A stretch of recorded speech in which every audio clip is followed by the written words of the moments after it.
certificate. Bruce Lee. It sounded very American. I'm going to America. French fries. Sky's the limit, that's what they say. Not a Chinaman's chance. They say that too. I'm different.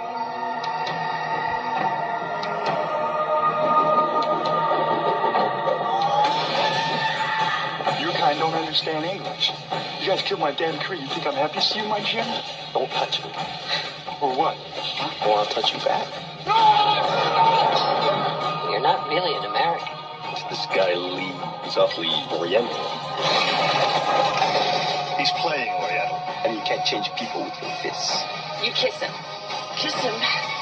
Please. He defied tradition. I'd like to take some lessons. I'd like to give them. Now, you know I'm not Chinese. I've noticed that. You've been charged with violating the martial arts code. This is the first Bruce Lee Kung Fu Institute. We do not teach our secrets to the enemy. I'll teach whoever wants to learn. It's some of them chop socket flips, man. He began a revolution. I have developed a way of fighting with no fixed positions. And became a leader. You are ordered to stop teaching. You die in Hong Kong. I've seen it.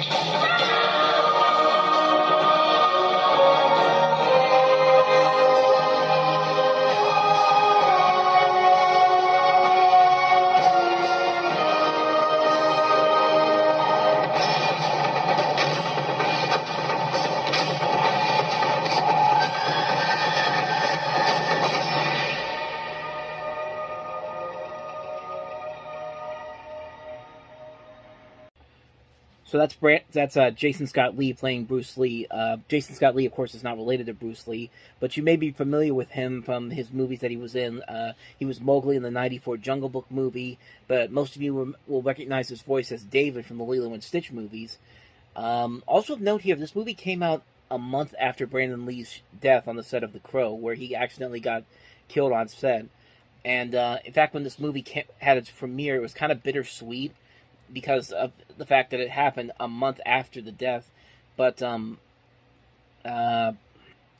Bruce's real-life wife, Linda Lee Cadwell, actually showed up at the premiere for this because, according to her, it was a tribute to our family's life, and for the reason I thought I should be there. I felt that this was a film. The film was a tribute to Bruce as a father and to Brandon as a son, which you could definitely see in that trailer.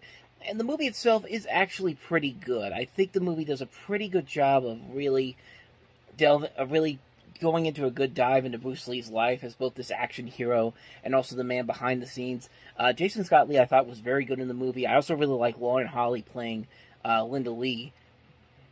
Yeah, Linda Lee. What was I going to say? But yeah, I thought they did a pretty good job of making this movie feel almost accurate to how Bruce's story kind of took place, while also kind of having these fantastical elements to it.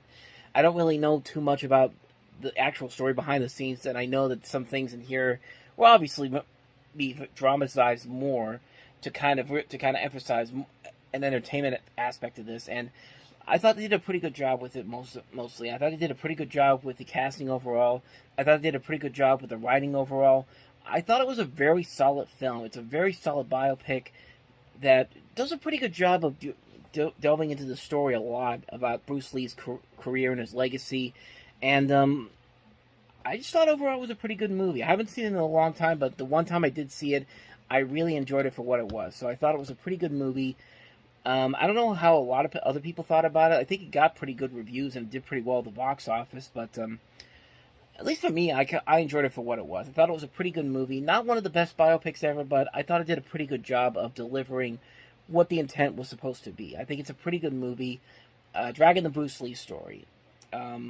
So that was that, and let's move on to the next movie. And the next movie is easily, I think, the best new release of the weekend. It's Ivan Reitman's political comedy Dave, starring Kevin Costner, starring Kevin Kline. He's the one we all say hail. Dave Kovic was an ordinary guy. Mr. Kovic, your government needs your help. We just happen to look like the president. You're a very handsome man. Thank you, Mr. President. Just get rid of the grin. You look like a schmuck. Dave, something has happened to the president. What about the vice president? The vice president is mentally unbalanced. Is this legal? Oh, yeah. Probably. I think so. Yes. Suddenly, Dave has a great job.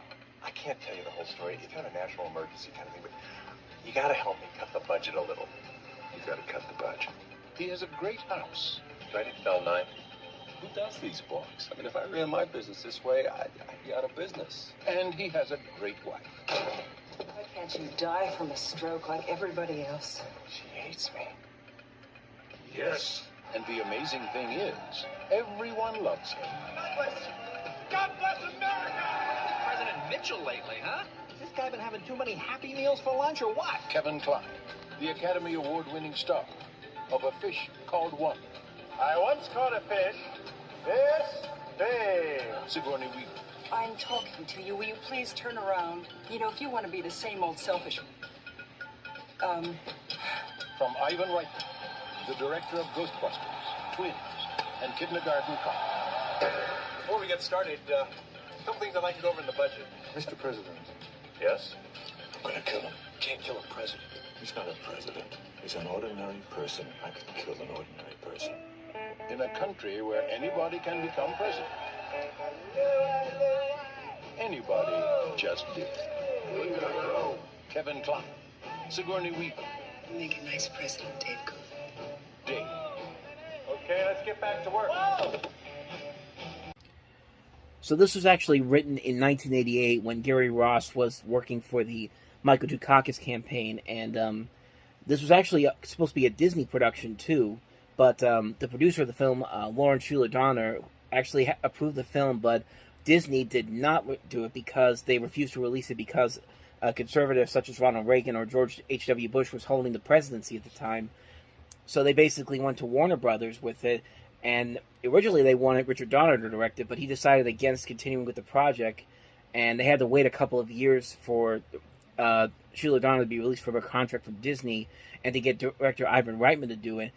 And not only that, they had some very interesting casting choices here. I think one executive at Warner Brothers said they wanted to cast Arnold Schwarzenegger for the role, which at the time probably didn't make a whole lot of sense, but considering that Schwarzenegger was a politician for several years as the governor of California, many years after this movie came out, that probably would have.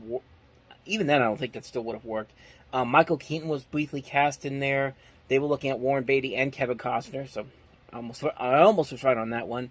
But then, of course, Kevin Kline went on to do it, and of course, Kevin Kline was great in A Fish Called Wanda. He's one of those great actors who usually will never turn out a bad performance, and he was pretty good in here. And he's really fantastic in this movie, I should say. Not just pretty good, he's really fantastic. I think he was really perfect for this role. And the movie just overall is absolutely brilliant. It's a really, really funny movie.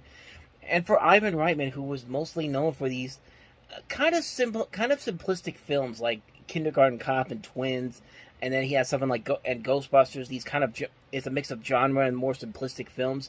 It was interesting to see that he was able to make something that was very sharp, very satirical, and very funny, mostly benefiting from that great script by Ross and also a great cast that includes Kevin Kline and Sigourney Weaver in here. Just a great cast overall in this movie, man. Frank Langella, Kevin Dunn, Ving Rhames, Ben Kingsley, Charles Grodin, Laura Linney, Stephen Root, Bonnie Hunt, cameos from a lot of notable media personalities and politicians in here.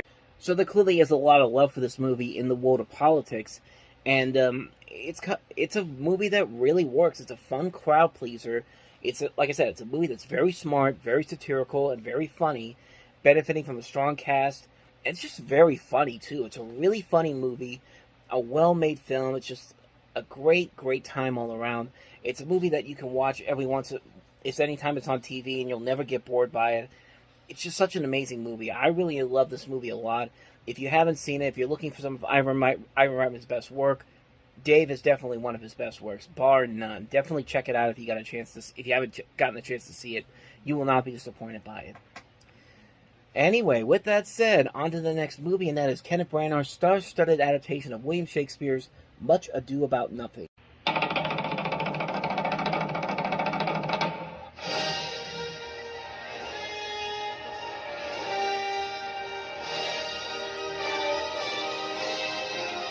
Forget everything you've ever known.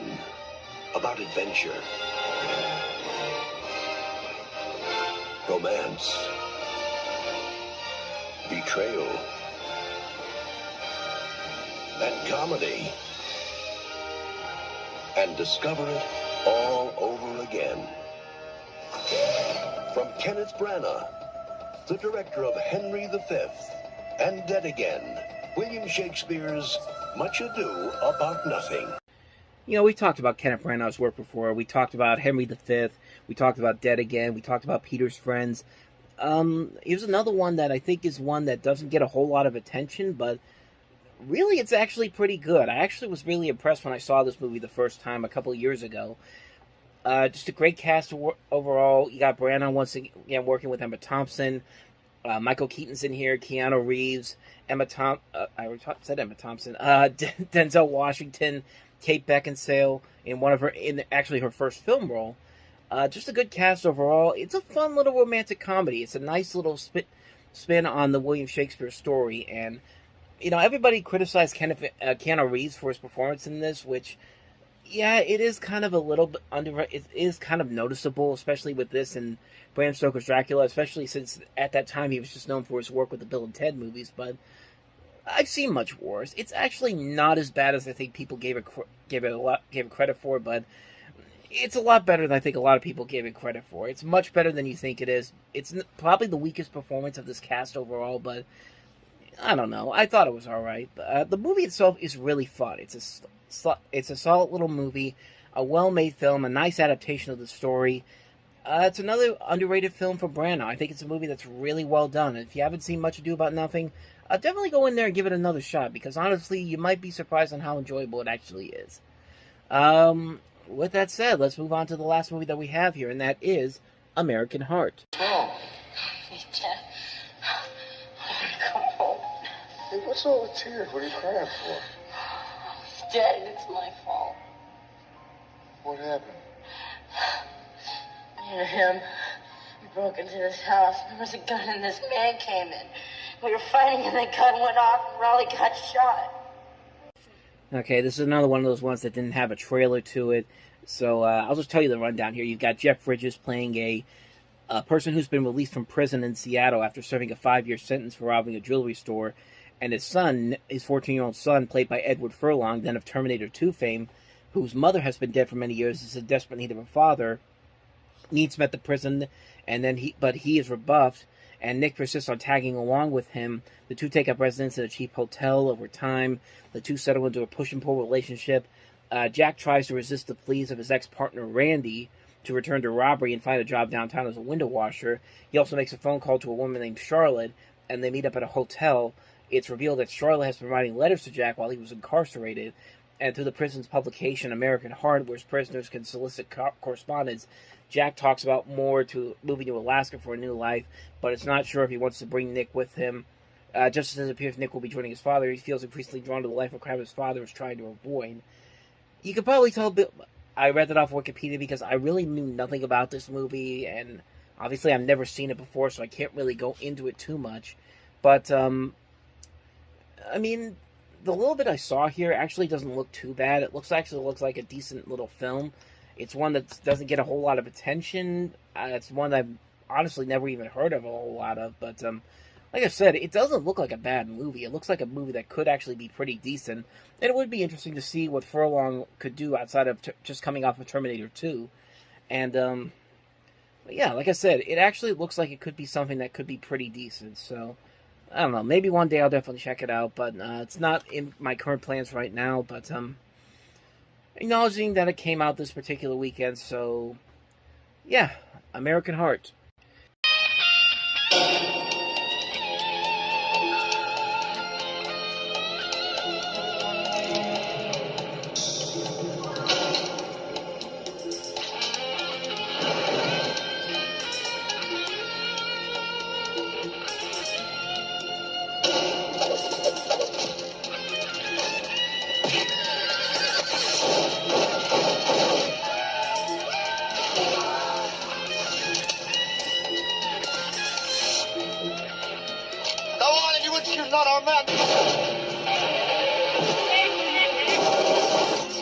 Money's great. Booze is all right, but for me, it's the thrill.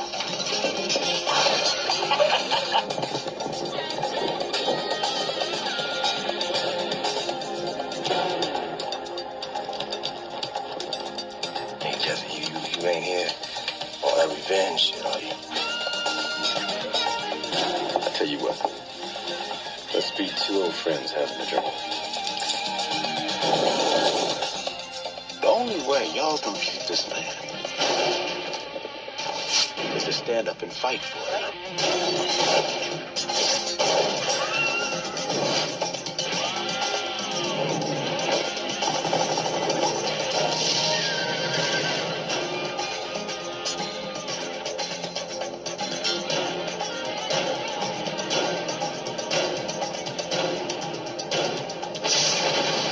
We got to go to hell. Someday. When you get there, tell him Jesse Lee sent you.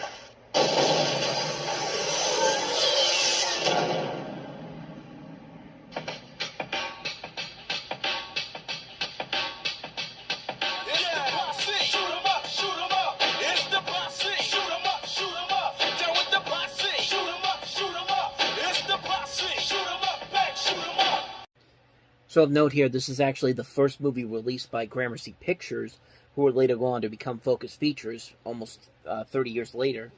And as I said, it's Mario Van Peebles' follow-up to New Jack City, but you know, kind of like a lot of movies that for first-time directors after when they make their second film, it's one of those movies where I think the style is there, just it's style over substance pretty much. The script overall is not that interesting. It is a very good idea to do like a modern western with these African Americans playing the cowboys in this particular case. You got Steve, and you also have you got Big Daddy Kane, Charles Lane, Tiny Lister, Tone Loc, Blair Underwood, Mario Van Peebles, Stephen Baldwin's also in here, Billy Zane, Sally Richardson from Gargoyles, and why can't I remember where else she was in now? Movies like A Low Down Dirty Shame, shows like Eureka. I remember her mostly as the voice of Elena, I think, from Gargoyles. Now, I haven't seen Gargoyles in a while, so I don't really remember the name off the top of my head, but I do remember she was the voice of the girl in the show. I can't remember who it was now, but like I said before, Isaac Hayes is in here, Blair Underwood, Reginald Bell Johnson, Pam Grier, Nipsey Russell, Aaron Neville, Reginald Hudlin, Stephen J. Cannell, Faison Love, just a lot of names in this movie, and it looks like a good movie. It looks like a movie that has a nice visual look to it, but from what I've read about it and from the fact that this is how usually these types of movies go, where you have the second film from a really promising director, most of the time it doesn't usually end up as good as the original film, and I think this movie kind of was probably one of those cases where it does look pretty nice. It looks visually impressive, but as far as the story goes, I think it doesn't look like it does anything new or anything spectacular in any way. But I mean, who knows? Maybe there is something here that I'm missing here. But I haven't heard a lot of people talk about it. It certainly from what I've heard about it, it doesn't sound like it lives up to the same praise as something like New Jack City does. But like I said, who knows? Maybe there is actually something here that I'm missing. But only way I'm going to find out is to watch it someday, and I'm going to watch it. I will watch it at some point, but it's not something I'm going to rush out to see right away. But just going off of that trailer, it looks like it could be good, but it is one of those movies that sounds like it's style over substance, pretty much. So that's pretty much all I got for this one. So let's go ahead and move on to the next movie that we have here, and that is Neil Simon's Lost in Yonkers. The comedy surprise of the year. Hey, Bella! You want to make the rounds with us? I'm not in the garbage business, thank you. Is just around the corner. You want to bet? Bet. I think I'll bluff. Give me the cards. Get away from me. What are you kids doing in here? It's after 6 o'clock. We're closed. It's Jay and Artie, Aunt Bella. Your nephews? Oh, my God. It's Jay and Artie. My nephews. Her name is Bella. I went to the movies, and they had air conditioning. I felt so happy for those actors to be in an air-conditioned theater. I don't think the actors feel it. They're just pictures on the screen. Everybody thought she was just a child in a woman's body. How old do you think I am? I don't know, about 35. 35? You're so far off, it's not even funny. On no one imagined the feeling she kept inside. You fill your head with dreams that don't happen to people like us. Sometimes they do. Kiss me. Either this guy is pulling your leg, or else he's after something. Now, is he after something? From Neil Simon's Pulitzer Prize-winning play, Lost in Yonkers, You want to get married? I have never been so happy in my whole life.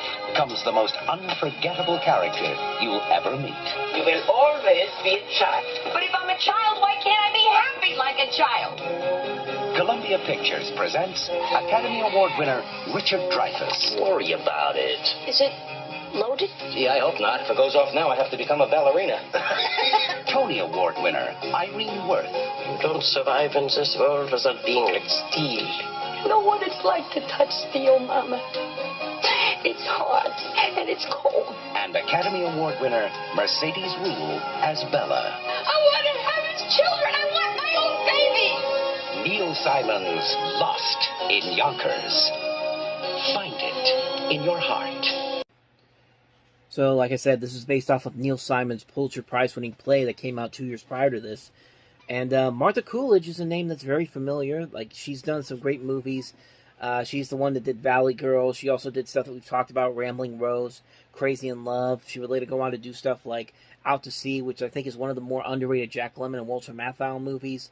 So she has some decent movies to her name to it.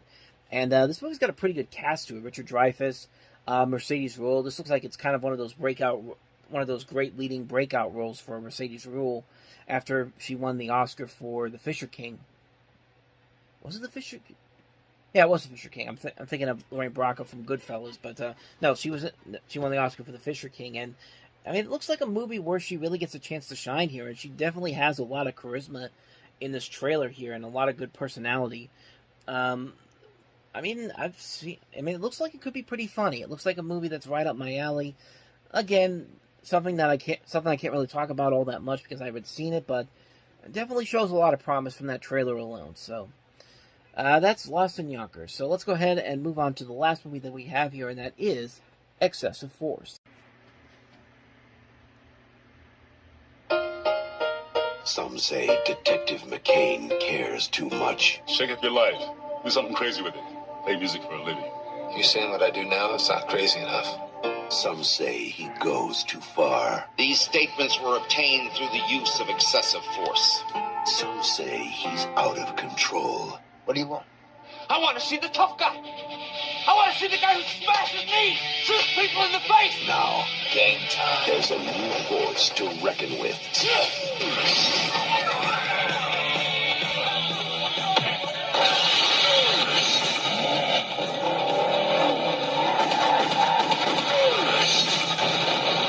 You're out of control, Terry.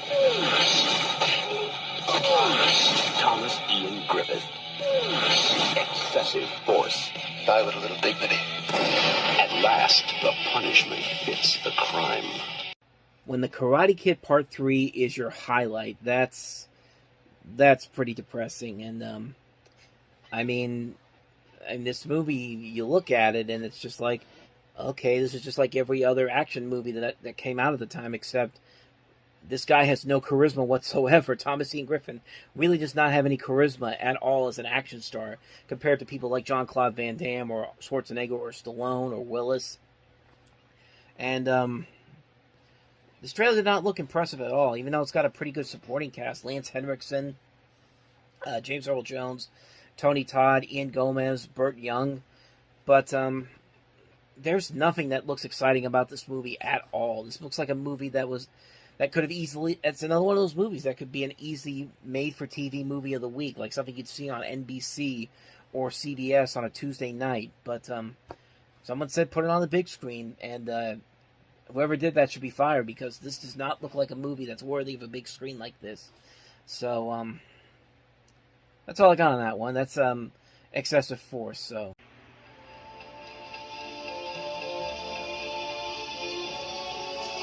Central air conditioning. Absolutely terrific. And outfit for you. Carly Norris knew what she wanted. I'll take the apartment. A prestigious address. So you're moving in today. Welcome to 113. I like it here. I will, thank you. Oh! They're doing it!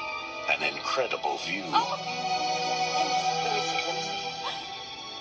Would you look at her? She's a voyeur. She can't get it out.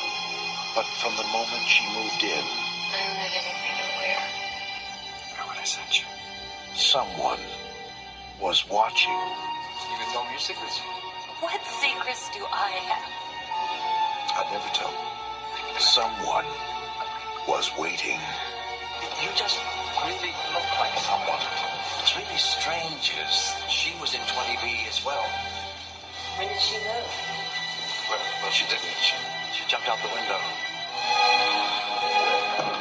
Someone who knows her fantasies. I don't want to get hurt. I could never hurt you.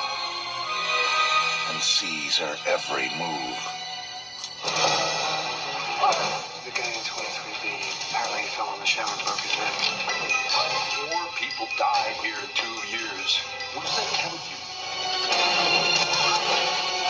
Did you know Mr. Hale? How long have you lived here? How do you feel about all these accidents? I need to talk to you about something. Spider, are you there? It's really important. Sharon Stone. William Baldwin. Just listen to me. I wouldn't kill anyone. Tom Berenger. Coming back here, isn't he? At 113 East 38th Street, You're making me do something I don't want to do. the view from the outside is nothing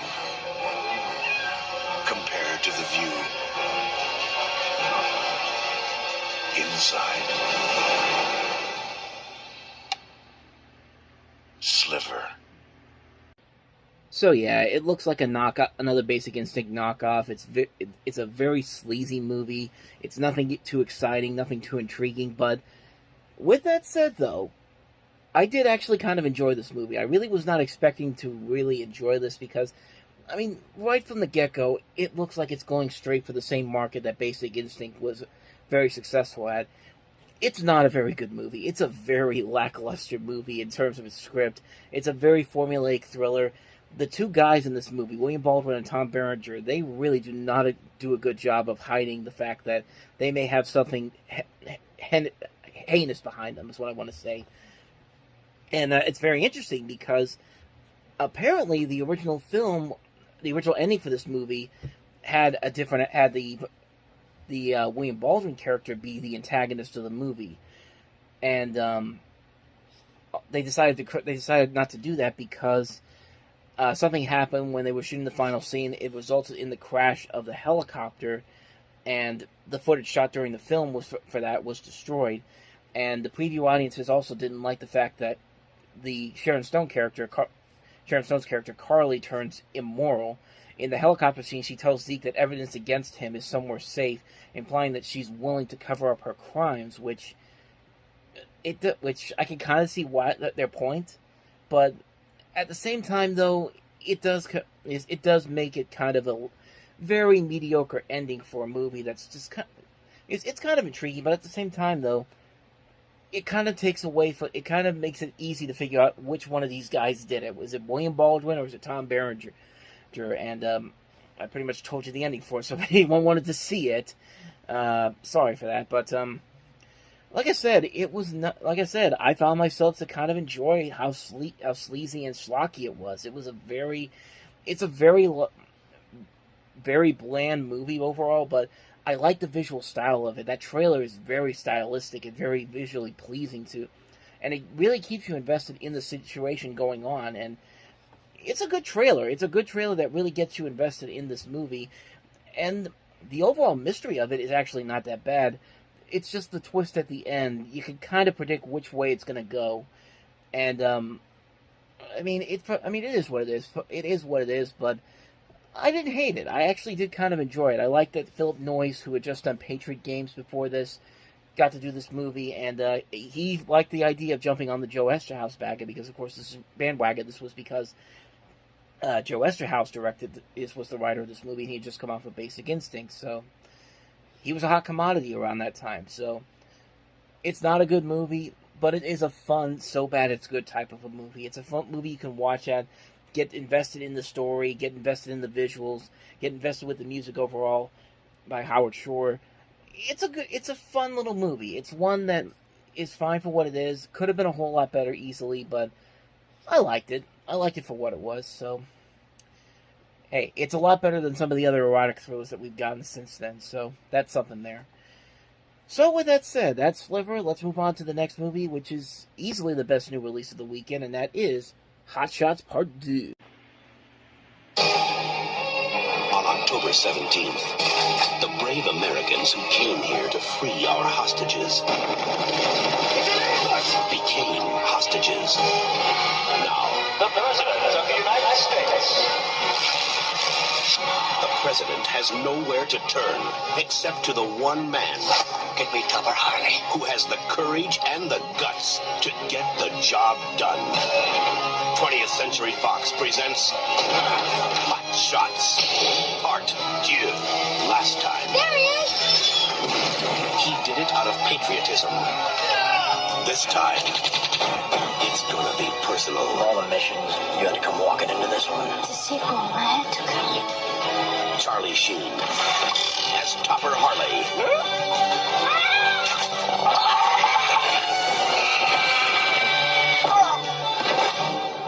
He's a man torn between the woman who wants him I'm putty in your hands. In our hands, nothing turns to putty. and the woman who left him. Do you have any idea what would happen if you stay here with me? Sex. I would pleasure you at any time in any place, for as long as you could possibly desire. Lloyd Bridges as the President of the United States. I remember reading that. Valeria Golino as Ramada. Kiss me like you've never kissed me before. Richard Crenna as Colonel Walters. Now that's a hell of a gun. And Saddam Hussein as you've never seen him before. Hot Shots Part 2, directed by Jim Abrams. Keeps going and going and going. Yes. War. It's fantastic. I feel like the Hot Shots movies are very underrated because everyone remembers the first movie being so great. Nobody really ever talks about the second movie all that much because it wasn't the big box office hit that the first movie was. In fact, it was actually kind of an underperformer compared to the first movie. But watch the movie again, and you'd be surprised on how hilarious this movie is after all these years. Like, I watched it again not too long ago, and I was just like, dude, this movie is actually pretty damn funny. In fact, I would even go as far as to say that it might be a little bit funnier than the original film. And I love the original Hot Shots, but this movie is a ton of fun. It does a great job of spoofing the 80s action movies of the time period, the Rambo movies in particular, along with satirizing the culture of the time period, including, you see Saddam Hussein in there. Obviously, you got to have him back in there because he was in the last movie. You also get like references to stuff like Apocalypse Now, Lady and the Tramp. The Apocalypse Now references are even funnier here, considering that Martin Sheen, who was in the original Apocalypse Now, makes a cameo in here, and they really and there's actually a pretty funny scene where the two actually meet up, and they just scream to each other, "I loved you in Wall Street," because both Charlie and Martin Sheen were in Wall Street, and it's a fun little scene. But like, there's a lot of great comedy in here. The cast in here is great. You got the return of Sheen, Lloyd Bridges, Valerie Golino. You have Brenda Bach playing the other girlfriend for the main love interest for Topper. Richard Crenna basically doing the same role he did for the Rambo movies. Miguel Ferrer, who says that line at the end of the trailer, which is still one of the great lines of the movie. It's just a hilarious line from him. Rowan Atkinson, which is interesting. I found out that Rowan Atkinson, of course he's known as Mr. Bean. Apparently they took a couple Mr. Bean shorts and put them on the big screen before the Hot Shots movies, because I don't know what was going on back then, because apparently I think the Mr. Bean movie series was owned by Fox at the time, and there was two shorts that they did that were in front of the Hot Shots movies, and one of them actually had a bunch of Fox posters on there, so I don't know if it was something original or something taken from the show, but something I found out very interesting as of recently. If you haven't seen them, definitely go check them out, because I think they are online. Just look up Mr. Bean. It's a Mr. Bean movie shorts, or Mr. Bean 35mm, because that's how they were seen online. when I found them. You get to see Ryan Stiles from Whose Line Is It Anyway in this. Bob Vila has a cameo in here. And like I said, the jokes really are very, very funny. It's a movie that really holds up much better over time. It's a hilarious movie.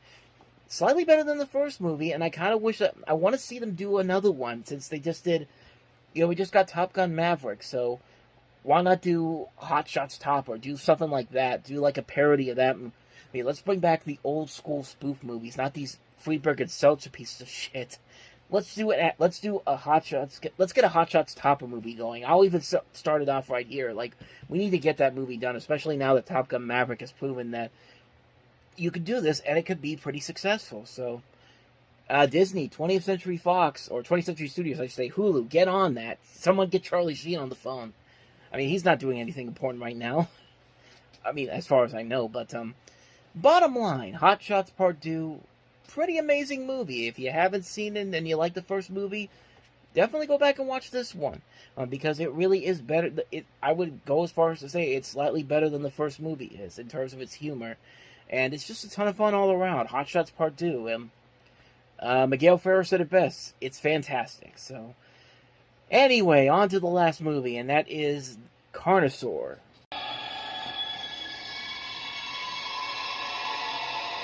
What the hell is it?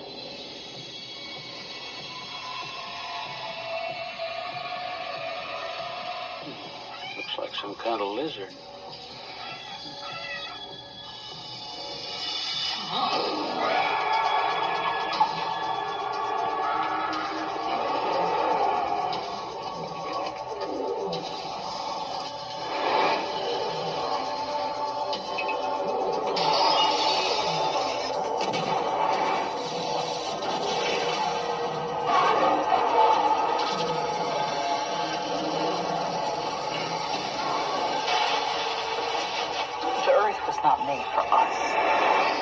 Made for the dinosaurs. The Earth was scaled to their dimensions.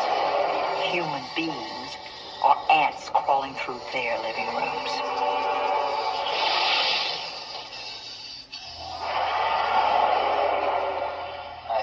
That's really fabulous.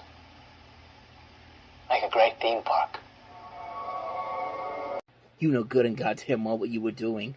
Okay, so last time we were talking about this for the show coming up, we talked about how this movie was basically being put out because Jurassic Park was coming out, and Jurassic Park, of course, had a huge marketing build-up. Steven Spielberg was promising these incredible state-of-the-art special effects, which, as we'll see in a couple of weeks, he was pretty much right about that. So it would not surprise me if Roger Corman looked at what Steven Spielberg was doing and said, you know what? I'm gonna get this out here before he does. I'm gonna take away all the potential, as much marketing and promotion as I can from Jurassic Park, and I don't know if it did kind of work. The movie made back its budget.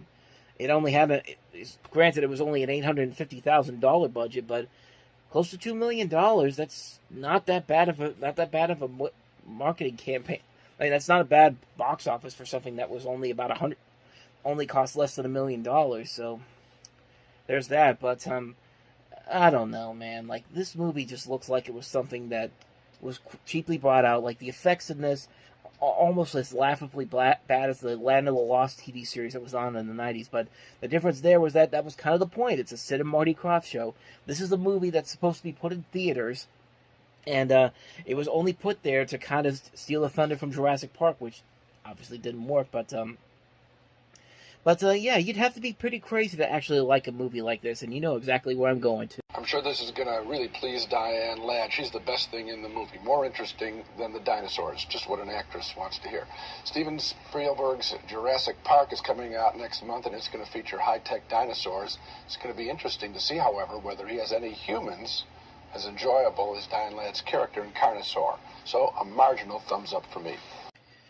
So yeah, just like with Roger Ebert and Cop and a Half a month ago, Gene Siskel gave this movie a thumbs up. Now, to Gene's credit, though, I can see where he's coming from. I think he's looking at this as a mockbuster and a B-movie, and there is a crowd for that, and I guess he could see that. I guess he could see it as that. I can at least buy his criticisms more criticism towards the film more than I could say for Roger Ebert, who is for Cop and a Half, because Cop and a Half is just Cop and a Half. Like, but I don't know, man. Like, I don't know. I've never really had an interest in seeing this movie, but in any way, shape, or form. And just like I said before, Jurassic Park came out a couple weeks later, and this movie was almost instantly forgettable as soon as it came out. So that's just my thinking on it. It's got a fan base. It spawned a series of films, because why the hell wouldn't it? But yeah, that's pretty much all I got to say about this one. I haven't seen it. I can't really comment on it too much, but I just know this as the movie that Gene Siskel actually liked. That it was Roger's worst of the year for 1993, but Gene got Cop and a Half as the worst of the year for 1993. So there's that.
So for Sylvester Stallone, Cliffhanger was actually kind of a big deal for him, because he had a couple of movies that had backfired badly at the box office in between 1990, 1991, and 1992. Stuff like Rocky 5, I should say. Rocky 5 was not a big hit. Oscar, even though that was a pretty funny movie, did not do well. Stop on My Mom Will Shoot was a huge failure for him. So this was kind of a nice return to form for him, and did prove to be a big success. It made over $250 million worldwide, and honestly, like, you can see why, because it is a pretty fun and pretty damn good action movie. Like, it's a fun movie just for the concept alone. You have Sylvester Stallone playing this climber, and so you have these action sequences that take place on the snowy mountain as he's trying to face off the bad guy in this movie, played by John Lithgow, who has a brilliantly over the top performance in this, and the movie is just a ton of fun all around. Like, the ways they create these action sequences on these snowy mountains are amazing, and you can definitely tell a lot of these scenes were done practically, and it feels like it actually happened, unlike a lot of action movies we get today. But it's just a ton of fun all around. It's Rennie Harlan, who also did Die Hard 2, which was also a movie that was very flawed, but a ton of fun regardless. And this movie definitely feels like it's on that same pathway. Like, there's a lot of great action sequences here. The climax of the movie where Stallone faces Lithgow is a ton of fun. You get to see Michael Rooker without his mustache and all that. It's amazing how Michael Rooker looks when he has like a plainly clean face. It's not often you get to see it, and you get to see it here. You got Janine Turner from Northern Exposure, which was a big hit at the time. And like I said, man, the action sequences in this movie were just a ton of fun to watch. They're the reason why this movie remains such a great movie over 30 years later. It's just a movie that every time it's on, you go back to it and you just have a great time watching it. It's just such a wonderfully made movie. So over the top, so very fun. it just works on so many levels. It's a movie that I can watch over and over again, never get tired of it. It's one of Stallone's best action movies, in my opinion. Cliffhanger, just a great movie. If you haven't seen it, please check it out. You are definitely doing yourself a huge disservice by not checking it out. With that said, though, let's go ahead and move on to the next movie, and that is Whoopi Goldberg and Ted Danson in the comedy Made in America. Years ago, this man and this woman shared an intimate experience. I was artificially inseminated. Without ever meeting each other until now. You're white. What do you mean he's white? My dad. Whoopi Goldberg, Ted Danson. Yo, it's a white man at the door. Made in America. Yeah, I read black authors, you know. Wilt Chamberlain book changed my life. Rated PG-13. Starts Friday, May 28th at a theater near... So a couple things of noteworthiness in this particular movie is that for Ted Danson, this was just coming a week after Cheers had ended, which, of course, Cheers ran for 11 seasons, and this was kind of the start of the post-Cheers career for Ted Danson to see if he could have a successful movie career, because he'd have a couple of movies like this. I don't think a lot of them didn't really do so well. I think this one did okay, but also of note, this was the movie where Ted Danson met Whoopi Goldberg. They were together for a long time in the 1990s, and this was I think this was the movie that they met each other on. I could be completely wrong in that, but considering that they were together at this time, it wouldn't surprise me. You also have some notable names in here. Neil Long, who would later become known for starring in the films like The Best Man, Big Mama's House. Jennifer Tilly, of course, from the Child's Play movies. Will Smith in his second film role, which is kind of where this is the movie where his career kind of took off after this, his film career at least. And it's directed by Richard Benjamin. Richard Benjamin, of course, is the director behind such movies as Mermaids, Downtown, My Stepmother's an Alien, The Money Pit, City Heat, and also I think Michael Douglas actually produced this one too. Yeah, he was a producer on this one. I didn't know about. Which, as far as the movie itself goes, it's okay. It's nothing really all that exciting. It's nothing really all that hilarious, but it's a nicely made movie. I think you can see why there's some good chemistry between Danson and Goldberg. I think the rest of the cast in here is pretty good. There are a couple of decent funny moments here and there, but overall, it's a movie that is okay for what it is, but it's not something you'd want to watch on repeat over and over again. It's a movie that I saw it one time, and I was just kind of like, okay, I can definitely see the appeal of it. I can see why people would like it a lot, which I don't know if a lot of people do like it a lot, but I mean, it did decently well, so I guess it does have its fan base, but I'm glad I saw it once. I have no real need to see it again, but I thought it was just okay for what it was. I think it could have been a whole lot funnier. The concept, I think, could have been a whole lot better with a better script, but as it is, it's perfectly salvageable for what it is. It's a movie that, watch it one time, and then you really don't need to see it again another time, so. Anyway, that's Made in America. Now let's move on to the next movie, and it's the first ever video game adaptation of a... Let me rephrase that. The first movie based off of a video game, adapted from a video game. Bob Hoskins and John Leguizamo in Super Mario Brothers.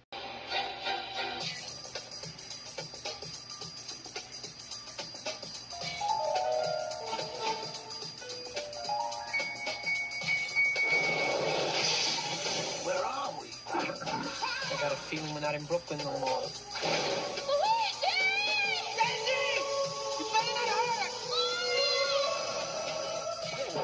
They're brothers.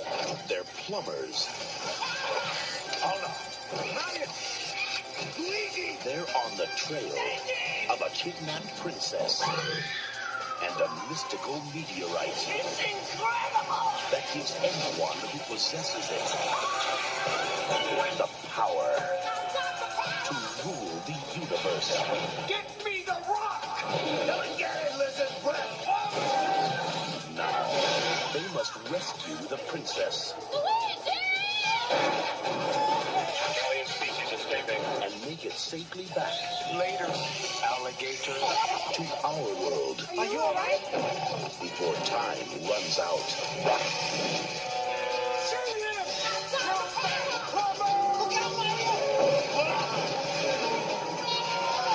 Get him! Yes!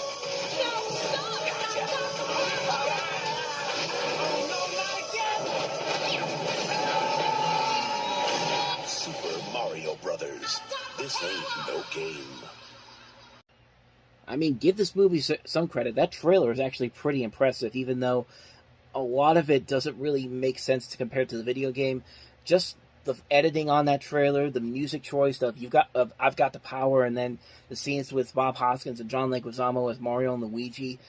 If I was old enough to see this movie back then, I would have been very excited to see this movie, but of course you could kind of tell a lot of the problems from this movie in particular from the legacy it's had. It's a movie that doesn't really, it's a lackluster plot, the tone of it is all over the place, it doesn't really feel like the video game, it has no faithfulness to the video game in most parts of it, except for the casting, which will lead me to some of the good things about this movie, because there are things about this movie that I have come to really appreciate about this movie, and that is one of the things about the casting of Bob Hoskins and John Leguizamo. Pretty good casting overall here. I think that's really one of the stronger elements of this movie is the casting of those two. Even somebody like Samantha Mathis playing Princess Daisy is not a bad casting choice. I just wish the character in particular these characters were much more in line with the video game, and Dennis Hopper's King Koopa is that's one of those ones where I really got to be like, yeah, you really missed the mark on that one. I mean, I know it would be really hard to make an actual live-action King Koopa in 1993, but you could have done it a lot better than what they did in this movie here. They didn't even try to make Dennis Hopper look anywhere close to King Koopa, and yeah, it's just one of those things where, yeah, it's not very good, but it's not a very good performance, but yeah, I'm not gonna lie, there are moments in here where he does make me laugh, like some of the line readings he's giving, like "ba-bomb," and when he's just going "monkey," like stuff like that. Little things like that are kind of funny, but I mean, for the most part, the movie does look visually pleasing, even though it doesn't really fit the tone of the video games at all.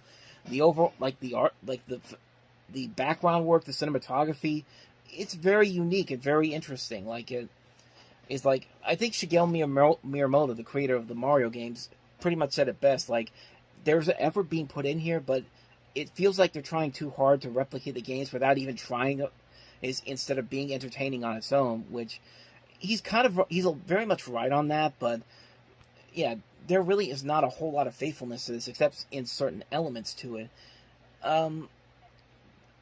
Overall, it's a bad movie, but I will give it credit that it does have merits to it that make it kind of watchable.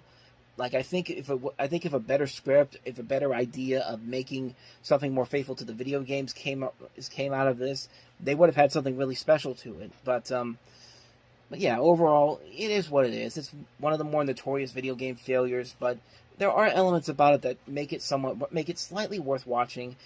And the hope is that with this new Mario Brothers movie that's coming out in theaters next year by Universal and Illumination, which looks very much in tone with with what you expect from the video games, we'll get a better Mario movie than that. But for this movie in particular, I'll say it's okay, but it's definitely a major misfire in a number of areas. It's one of those, I even go as far as to say it's maybe a so bad it's good type of movie, and probably the best way to really describe it is that. So yeah, there was a lot they could have done here, but overall, it's just a movie that's not really great, but I've seen a lot worse. There's been a far worse video game adaptations than this movie, and we've gotten those since this movie came out, so you gotta take that for what it is. So that's my thoughts on the Super Mario Brothers movie of '93.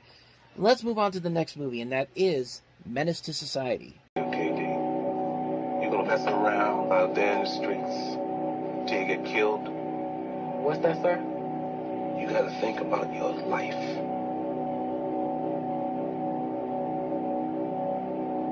Being a black man in America isn't easy. All I'm saying is, survive. You need to be glad that you graduated from high school and that you're alive at 18. And you need to do something with yourself before you end up like he did. I'm not gonna end up like you did, all right? Mother, there's too many of you crying.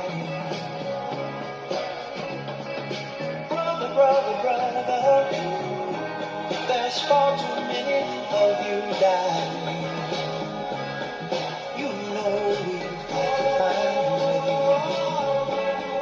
man, you know I'm down. But I also know that life has better things to offer than what's on the street out there. Why are you so worried about me? Why shouldn't I be? What's going on? Yeah, what's going on? What's going on? Menace to society. The hunt is on, and you're the prey. So coming a couple of years after John Singleton broke out with Boys in the Hood, and Mario Van Peebles broke out with New Jack City, almost got those two reversed.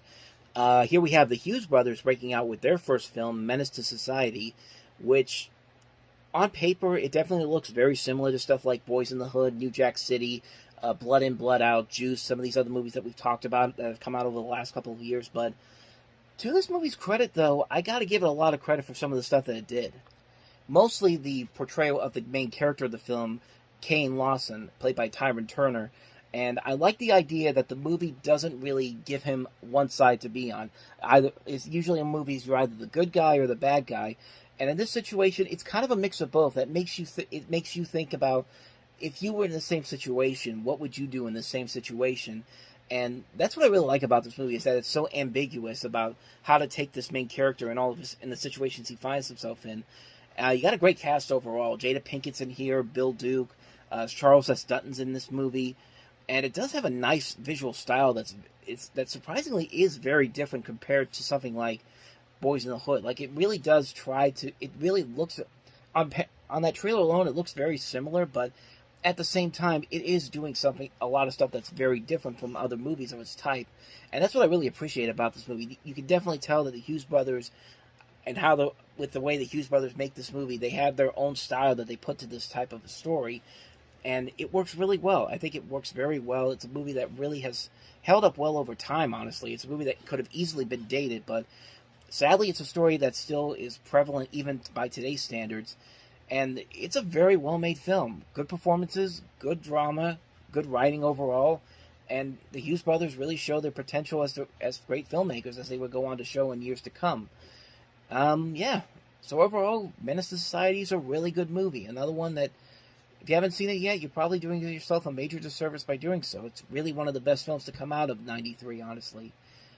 So that's Menace to Society. Now let's move on to the last movie that we have here, and that is Filmation's Happily Ever After. Coming this summer to theaters everywhere. You and your family are invited to celebrate the breathtaking beauty of an all-new animated motion picture masterpiece.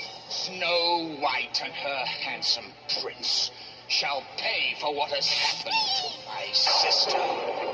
I scared myself. An entertainment event that will send your spirit soaring and take you somewhere beyond your imagination. I must find my prince. Now, Snow White is alone with no place to hide until the 7 dwarf elves came to her side. Quite small in size, but great in power. Except Thunderella, whose gift had gone sour. She's botched it up again. They risk the darkness, danger, and gloom, and rescue her prince from the realm of doom. It seems she falls in the trap of malice. But in this fog, she ain't gonna find the palace. You'll never see your prince again! You got that? Listen, kid, I think you should know. Bad like me is the way to go. I've come this far on just one rule. Get to there before they get to you. Filmation presents Happily Ever After, introducing an all-new Snow White in a magnificent motion picture for the entire family. Starring Ed Asner, Carol Channing, Come on, girls. Don DeLuise, Phyllis Diller, I beg your pardon. Zsa Zsa Gabor, A pleasure, darling. Sally Kellerman, Oh, that really burns me up. Malcolm McDowell, Useless little fools. Tracy Ullman as Thunderella, I just can't get it right. and Grammy Award winner Irene Cara. I'm Snow White. Now, this is what I call a party. A classic tale of love, life, and laughter. Filmation presents Happily Ever After. Love is the reason why. Okay, so there's a couple things here we definitely need to address here. First of all, it's not a good sign when your copyright date on your title screen is 1990, and this movie came out in 1993. And not even that, this movie had been in the works for 4 years prior to that in 1986. It started work in 86, and then didn't get completed until 1988. Was released in the Philippines in 1989, so between the Philippines release and this release, it was 4 years in between those releases. So you could definitely tell that they knew that this movie was not going to do well at all. And what's funny is that Filmation actually had a plan to create DVD direct-to-video sequels to popular Disney motion pictures, and this was one of them. And the other one that they actually did was Pinocchio and the Emperor of the Night, which also went to theaters. That was in 1987. But they never really went anywhere, and honestly, Good Times beat them to it in the 1990s by doing pretty much that.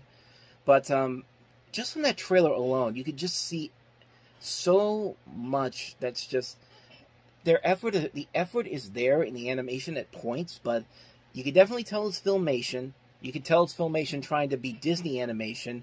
You can even tell that it's Filmation trying to knock off other animation studios at the time, like Warner Brothers. You could see a little bit of Warner Brothers animation in there. But, yeah, this was a mess of a film. And they actually thought that this movie was going to be one of the biggest hits of the year. Like, this was another one of those things like Carnosaur, where they tried to get it out ahead of a competition because Disney was going to re-release Snow White and the Seven Dwarfs that summer as well. And they spent $10 million advertising this movie, and this film didn't even make a